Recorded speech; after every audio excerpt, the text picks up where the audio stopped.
جی برنامه سمرک دم باش تماشاوان هیجا میوان برنامه می سمرک به هفته دایکا گرتی آزادی دایکا معصوم ساروهانه صبحیه ساروهان امینها به هفروی ناس بکن مرحبا اشترت بخیراتی مرحبا سرچاوا صاحبی سپاس ربی منچاون باشن باشم برام صاحبی منچاونه باشن گله کی سر بیماری آوا هر هبن صبحیه متخوازم تو هنکی بحثا معصوم و او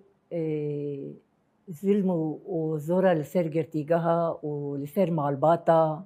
بتهايبتيش دسبي كده أنا خزنت هناك قالوا معصوم كي معصوم دسبي كده معصوم تشاو هاد قرتين زاروكا كي تشاو معصوم بيشي هناك قالا زاروك تياوي بكي معصوم بزارتي خودش يعني روحي ويسام كي دايبي بو نتسكني يعني أختيف وما باص دور زارتي خدا يعني مرة بو معصوم لقون شبو أما ما هاتن آمده لا آمده يعني جيانا ويل آمده در باس بو لا آمده جيانا قالك هوالا تشتا وردنا بزاروتي خدنا يعني جالك ياده تشتا دبو اما البات نافده بو نوجي مجبور نافده با يعني تدي قاعد بعض نافده بن زاروجي كانه اينن ورد به يعني زاروتي خدا وربو نتشكني شهبايا جارنا ترسيا تجارنا تقو فيجي يعني جي ترسيا يا خود تجارش باش نداوت يعني كا تمر بيشي هواري خودو معصوم لوده هيا لیسه دیاجی قدم ده درج خواندن برده معصوم دشو يعني باتیه آوینا دشو باتیه لون درس شغل چو یعنی کار هر دشو کار شتی درج خواندن برده ده دشو کار ده جور جهاد ده حال وده کتنا گنشل قیوان ده ویگف دوا دما ویده اوه بو سچمه بو اوا سچمه دکرن چالکی دکرن خباطی سچمات کرن تدی بیرو عبد کرن يعني نتسكني ورا نتسكني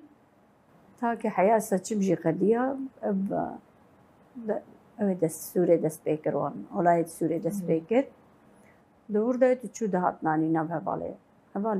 ايوريك شوال بوش حوالي بيبون دچو دهات مالي تا حياة كي نبتاير الشي ورشيد بو دویانه دست یاساق دام سرورو تا معصوم دور دما معصوم دور دما دا شویانه تو خبر تو تشکیل تو نبو سیما تو خبر تو نبو يعني ما تقول بلي سزة صعبة يعني صعبة نبلي بو دور دا تا بشتي انسون رويا جنابو حشتي عداري بو دار اجي لستاسونه تشوفون رويا جناب لو بدي خبرش مرهات کو سمکی کو اینترنت دا کو خویات که کو یک کو کته لاوته هم اجود اسهات از هم مخابط عربي اسهات مالي ما بكر اینترنت بكر يعني ما جاني وي قال شو باتي جاني خو اولي خصبو شكل ما كل خصبو دا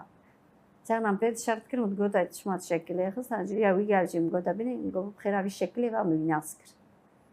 والله ما يناس كل بيهاوي أم هاتن بده إلي ما برسي جوا نابي ويتناب ده هي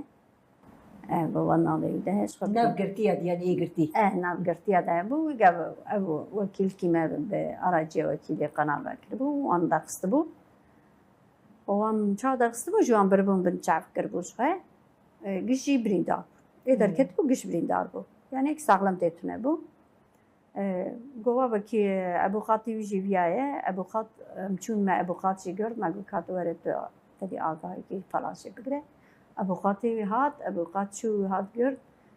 چون دور هات گو ولا گو يعني گو درو ما خرابه گو برينداره گو بريناويش خداره گو دور دجی گو پر ظلم لوان کرنه گو بريناوي پرشان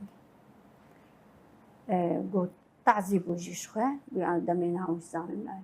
مش تعزيوان درستبون هات مجل جير كرت مجل بر ما علاج جير كرت ما علاج بر بو شفادن ديسا گو شوي جاركو روي جارك اسكارم ببينم ديسا ما ابو خطاوي اني ام هاتن چوبالي ابو قادشو هات قو ولا قو جلي مقرت جير بريه قو جلي وي هفالي وقرتي قو دي ساور مايا ما غابن كي جلي دنقر فاصل يعني سيغو تشاروان بنت عدايشتون بر اسيدكي بر ضربوان بر ظلم الوان قربون طبعا در خست محكمة وانا عبيت زنداني يعني ايه دويرتا قشة شلو حيشت حب فلان بو قشة دعوة كرنياك وانا عبيت زنداني دو محال في دما دو محال زندانا عمدي ما هر حتى تشوم قرتي بابا كلي بقى تشوم يعني معلومات ام بقيش تشوم ده اما ويلدي دو مهبيرة برايم شهيد كرن برايم من او شهيد كرن سرس بيوي سركن كرن برن جيرسون الجيرسون خبر جمر هات بو سرس بي خبر جمر هات اي گورشي هاتمو و دي گورشي وان شاندبو گوتبو كيويش برنا امزان برنا كده رابو ام گريان ام كاوي برنا كرچاوا كرنا ابو خات گوا خبر جي قرت كي گو برنا جيرسون يعني بشتي خالي وشهيد كات او جي سرقون كده ويجي سرقون كي خالي ويباري ساعات شارات هذا وشهيد كرن خالي ويقرت الجمالي خالي وشخي برن هادي إفادة كده هي أبي شار زار يعني ويعني الفيدي باتي كنت برن سربون باي شهيد كرن أو ده ويجي جور أو شفا ما ويبرن نقاربو بدو داراجي بريف تشوف يعني ده أو بيربون ده بيربون بيبقى علي قبتري بربون مع باجي نقاربو بقى علي قبتري يعني بوي هادو درجة وشان السرقون وبشانت السرقوني برن جيرسون شخص سري رجيه وامبو ام دا ايده دا امتشون بالي ازو او بابي امتشون امتشون جيرسون يعني عمري من زندانه دا چيه دنوتي دا نوتو يكي دا البردري زندانه بون بريم تيدا بون بابي متيدا بون ما المالبات ور حاصل يعني مهر زندان دي بون اما زندان شو زندانه جيرسون تنم يعني جيرسون چوا زندانا آمده دو وقت عن حشته وانده ها عيني ويزلمي بو زندانا جيرسون وربو شو زندان كي كم بو پر كم بو جي او سياسي جزيدة تتونه بو سياسي نزي چل حبسي حب چل حب بود ده ادين شيء عادي بو حياة بواني عادي جي لوان تخست لإزين يعني وانا وكاوي هسير كي خستمون اودا كي وانا نكربون در كتانا هواجي بلا بستندام أقوى كي زندان يعني شدتاوي ظلماوي فاشيستياوي بربو ام چون گروش اقاسی وی اوده بو دو ماسل وربون دو ماسل ویده بون ای کله که هات اما گو ام بیجن تدی نورماله حوالی میه ام بیجن تو چاوی تو باشی ام بپرسن قاردیان بر سکری گو نکارن بزیورن لبنیرن و تشکی وهایا گو هیا قاردیان اکبر سکنی قاردیان اکبر ما سکنی لبر ماسي ما قارتين سكني بو يعني بر زلماوي بيها وي بسروان ده برتشون نزي بيج ما هوان الجيرسون ما لوانقست بر لوانقست ما سري وان شكاند بو نجي وان دستي وان برشكاند يحبال ما بال تبرتان بو جوا دي وان دي سرقو قرن وشاند التوقات ام چون گوا جي كين خرابتر هو ديس با ويسترقو قرنا گوجاوي برنا توقات ام چون ويدي گوري هف ديتني ملت ويدي بربو التوقات هبون هبال بربون آمده ما عربه دقرت يعني اوات هاي داري عربه ما دقرت شخا ما هركس عقد خدا ام شخار تشون اما البات تفد تشون ام چون ويدي توقات يعني هما بدرجه كي جيرسوني چتر بو درجه كي يعني لورجي والله توقعت جي نزي سالو نيفيزي دما نزي 2 سالا جيما اجي محكمة الفيتيش دوام تكر جبر محكمة دوام تكر دو شقا محكمة ويتخواست قبرا محكمة ورا تديش بو محكمة بقدا وينات عني ولا ان داوية دوي آنين وي آنين فيدي ويقف حاكم قطبو برا نبن وندبن وبيم نكارن دابين برا لفر بحياة دعوة قدا والله هبو سالو ني بالآمده ما لا آمده ما يعني ايش جيرسوني ويزيفران در آمده جارده نا جيرسوني برن توقاتي توقاتي هات آمده توقاتي آنين آمده اما بي برن تي وينان داي ببرن تيشتن لو ديجا حتى تشون بالي يعني ام تم مال بات تبع تشون دالي فكري باقرتي بات تبع تشون لو بده ما ويدي يعني نيزي ما بو جماعه دها باش بو شقا نباش بو غاردياني فرجي انا آمد بوجي اما غاردياني فر يعني حقا نباش gerçi حقا نباشن ما باش من ما غارديان يعني ده حقي مدى مزان بوجش كردن جي جانا ما قومت قوانا وكردن كون فدي جناكن كون فان حركة فان حانو حركة علمات كن قيون خد شعب دشمن ولو ناكم شعب دشمن وهار كرسي وكردن يعني قينا وسيلنا بن يعني كنت قاوي الفيديو والله صالو نيفان ما جفرجي دي سوي محكمة قضية محكمة جزا داني جزا 36 ايدي داني دهجي ايدي داني 46 ويجفر دي سارابو دي سبرن توقاتي لتوقاتي ويبرن او في نخوشي شو دست بيكر في بانديمي دست بيكر ده هبديتن تنبو هبديتن جي دور تنبو دي سالوه دي ور نزي 6 حفت مهما لور دي ساوي سرقن كرر توقاتي سرقن كرر ودي سرقن كرر وبرا تكر داخل أبا كت سالة سيال تكر داخل يعني بتهواهي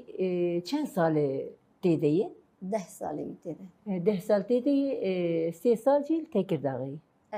3 سال تكر داغي يعني مثلا انها عندما دارن هرديتني يعني ايماجي هني قلت يما حوجيك دي مورال بدون او مورال بالمرف عينه او دلي مرف خاصتكن او دكان ريو دخازن ريو مرف بكن اري براي مجي وقت بيش قلت جي دي او جي ل قونيا اريلي جا قري خالتي يعمل جاري ام تون قلت جي يجبوك اني ازوي كيف خوش بكم ادم عجبات شلخكم اتش بدم سريخه اجا قارديان افشالا كويه يبوردش مادريجين إنزا تجمع فيها واكرية مقولش ما قد أخي أفجي قد أخي يجبو مرات تجوا قد أخذانية بروران بوار بده يدعنا كرين يعني أما جوان تعجيزي باشقنا تشتكي دنا أري إنسان عاجز بك عاجز إنسان ده عاجز بجاز نيم فيدي ده از هما ما كان قوة تعب زيادة دين مرم نيم يعني عين ورا أنا ندرن ويدي جي بردورة ده جويدي بفتر سن الرزا ده تنية شو تركيا تنية ده جانا دبيم ده تركيا هبا أوي ده هاي ببرانا سن الربيع وقديا ده إيش درباس يوناني سامو كده ويام نزار ده والله يعني عم برجمر زور زعمته سالي از دجار درم از بهار جار کی درم دروجیه ده و داویا پاییز جی جارک درم دبستان أنا کارم کی دوره أمجا تام جی ودی جی عربه ده تنانه عربه جوید دیرک نارور بطبوزي تزن صبحية مثلا مالبات ما رجلك إيه روشان باشي هنا مثلا يجزارو كمان قرتي جهدنج مالبات ما لي بتراني مالبات ما روشاني أبوري نباشة عينه هذي مثلا جلك جيب خدي جلك جي أم بيجي سالي دو جاران كارن هرن زارو كي خب بين ورن أما جبو ورجي تمام ددين جي هري دور كجبوك مالبات نرنوان نبينن مالبات دلي ما خوش لكن او دلي مالبات خوش لكن جبال وراجي يعني جدستي ما تشتي دكن وامجد بين برخدان جيانه تزاني جيك ظلم ليتنا بشو برخدان جي ليتنا وجيك برخدان لها الا هي ظلم جي هي هفدو بي تمام كنت تزاني اجا جبال ورا مثلا دم بكون دارن قرتي جهي اون كيلك هفرودنين كيف خوشي الدواء دل خوشي الدواء كيف خوشي بر او داني دم زمورال دم تديج مرد اجانات بين مالا ده ابدا سكرين امريكا نجا ده برخارجي بدن دبي داي دبي هنا تسترخي ادنا والله سنا خوشي دركت ده هذا اجي نكار بين انا ورنا بيجي قوت ورد بيت وقوت ما دشكيني تو هبي قوت ما يعني قاعد أقرأ أنا حبسي جي زيدان دقرأ حتى دجارة دقرأ أجري 10 دقيقة يعني إلا حتى جارك المتقرأ حتى جارك المتقرأ هنا ما هي جارك أرجع بابي خد قرأ أرجع براي خو ما هي جارك قرأ شبكي دو جار ما بقرأ هين جار السيال وان دقرأ دبي داي ده داي جمر قوتي دبي جي. جا دبي داي ده زانه ورد دياره حياة ام دارن وير يعني برزور زحمته ام جا لو كي من مزل إزميري ام دارن إزميري ام لو دمينن اوشف حقا ريجي ام نكارن هر ام حالت كمان تاني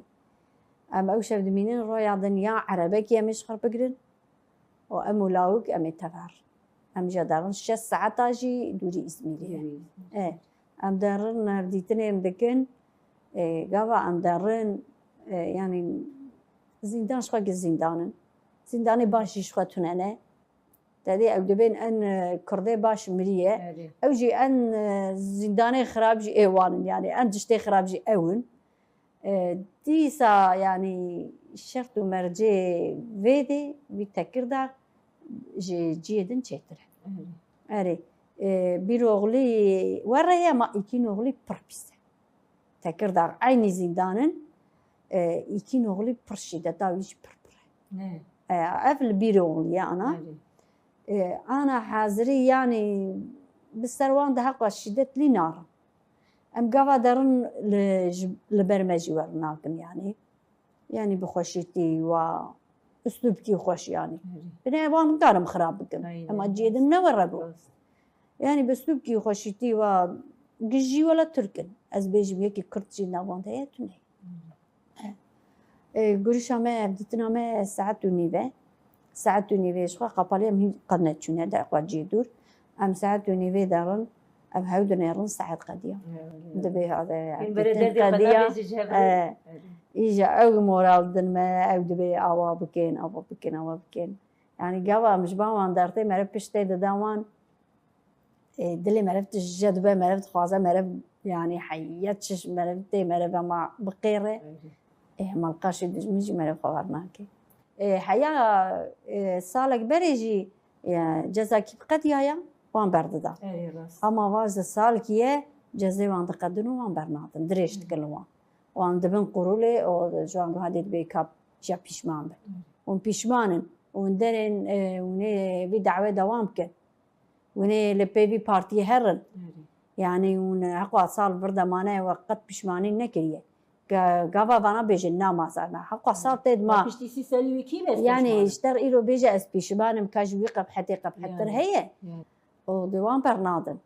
اول بو بيجي سالك لوان برور كرنا نزي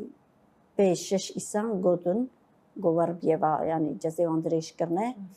حفتادن دي سال مقرية رويا سبته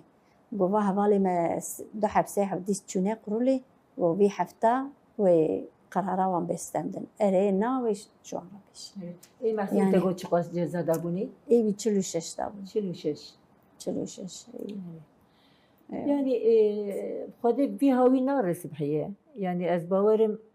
اوي تشتك چي بي يعني اوي تشتك جبر في بيواجو يجي يعني جاوی ملی بود جاوی مت تم لزندان ابو مدگو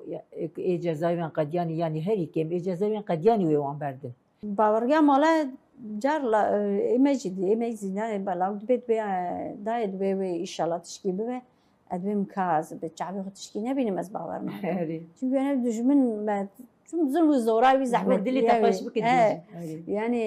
مرة جي باوري ناكم از انا قافكي بفينم از باوركم وكوري ابي حوالي منه و سي او 3 سالي وقديا 3 سالي بسرخصنا برنات كاسي جوا بيجم شي يعني 3 سالة بسرخصتي 3 سالي وقديا كافيا برنادن بياوي چابه وان نخوشي ما برنادن وان نخوش هذا كافي مصطفى بردان كمصطفى بيج بينما رحمة كر كافيا وانا فان نخوش بردن كافي وانا بفن تشك انا وقتی خدا نات من بردان تداوی وان دکتری وان درمانی وان ندابن وان کانا بردن جیوانا کشویه بی هاویار يعني از باوریا من جمليت نيا بهر تشتي رجي برخددن به برخدانك يعني تسي سالي بمن وتفيج ولا از دخازم جبوك تدركبه جبو سالك سالت بي اس بوشمان او جقتنا يعني لقور هر شرط مرجي قور شرط مرجي وان دفيد قاسمانه هقواس زحمتي ديتن هقواس إشكنجة ديتن الهقواس باجرة لزندانة قريانة وجبوك ام بي سالكي زكا برم برنامج في ولا اج بي سي سالي بوشمان موجي از نباورم تهوال جويا بكن تهوال جويا بيج يعني bir zahmetat binin her cari wan nakıl dikin wan dişini sürgüne bitçi zahmeti wan dibin qay hema war razı wan dibin wan çıplagat kin wan çitini seri wan dibin dixin tek hücra çıqa evi lavke mebirne sürgüne haqa pazda roya jî xisne hücra xisne hücra dibe wexta vî pandemî de دوام نخوشن ام نکارن هر نخوشخانه هر جاری مدبر نخوشخانه تیم 15 رویا مدته دادن حجره ده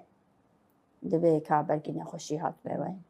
و مدته ده بیرم 15 رویا منا قدر دی سوی مبر نخوشخانه دی سوار کن دوش بروی ام نخوش بشی ام نکارن به ام نخوش وش خود بی 3 سال دما پاندمی جی هفدیتنا مالباتا جی قد خبو مثلا کسی نه چوزا رو که خانه دیته وجی زحمتیا گلک وجی زحمتی جبو هم مالباتا هم جبو ام بيجن هوالی میگرتی يعني جبو وانجی زحمتی بو دوی تدی اوید چالکی مدرس بیکر سالا چون و سالا قدیا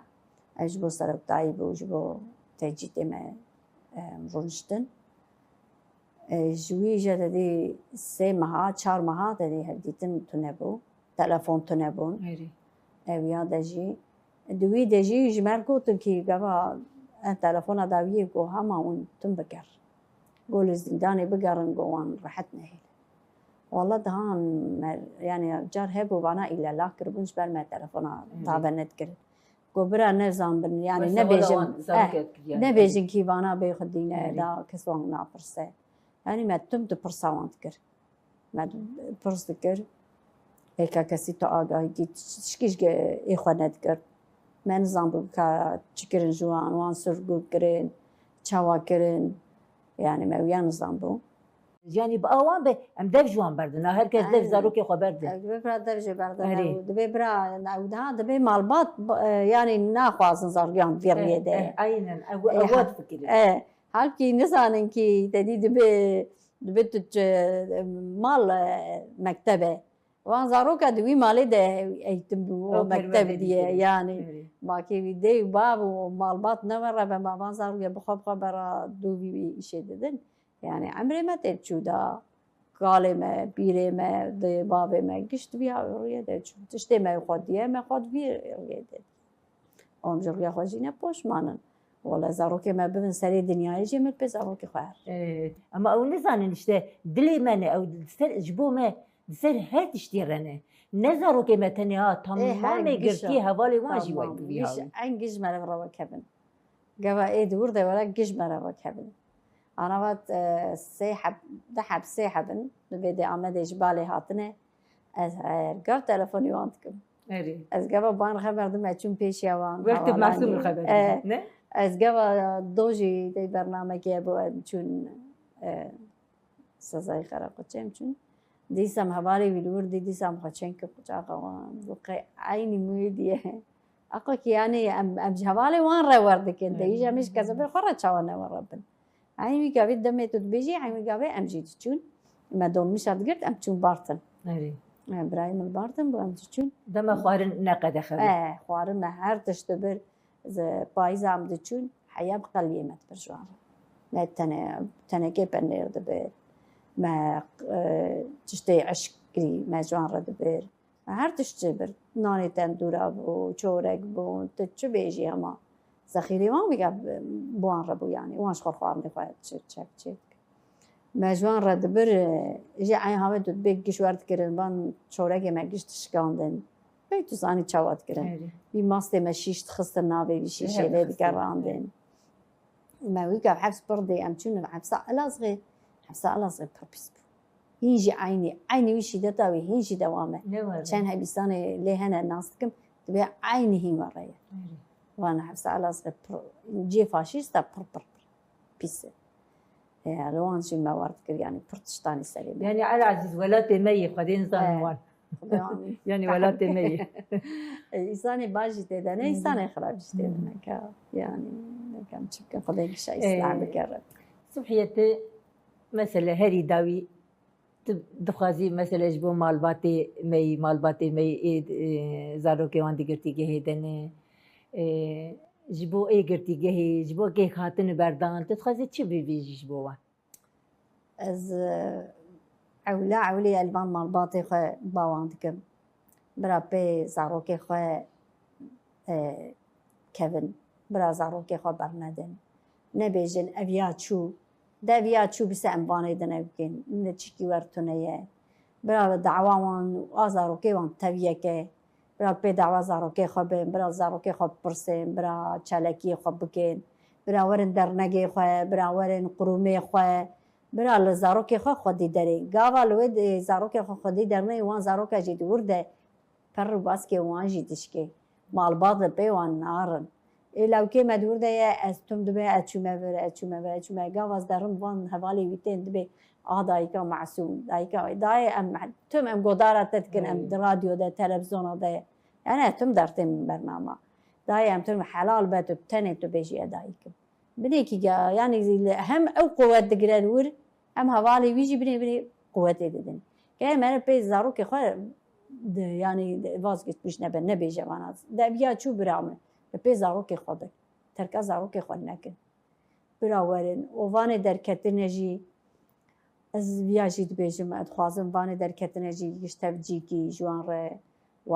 وکن خودی بیل در کتنجی خودی کی یعنی خودی لوان درین اوان قرومی مجی پارتیا مجی لوانستان خودی درین جوار بدن وان عالی آوری دتشکی آوا کی جوان ر بکن وان ایسانی ورا لوان خودی درین وان دینن با هفدو کش بگین با هف وقت اوجی دیگه با هف جمنوش ده انا تیم با منو ته بر بمنو تنكارن خبر بدن اما او حوالي هف قوا وي شوات ديه ايوي عجيك شان ديه قوا ديين هفدو او اواد تطبيقي كتنا جنتي جوانره وقواشي كيف واش حبرتي يعني قالك وانا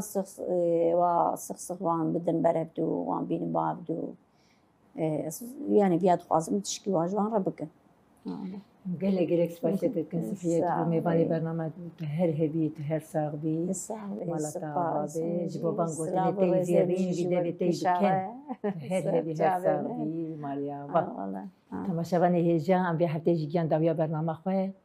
حيا حتى كيدني جي برنامج سمور كم بمين خير وخشية بخاطري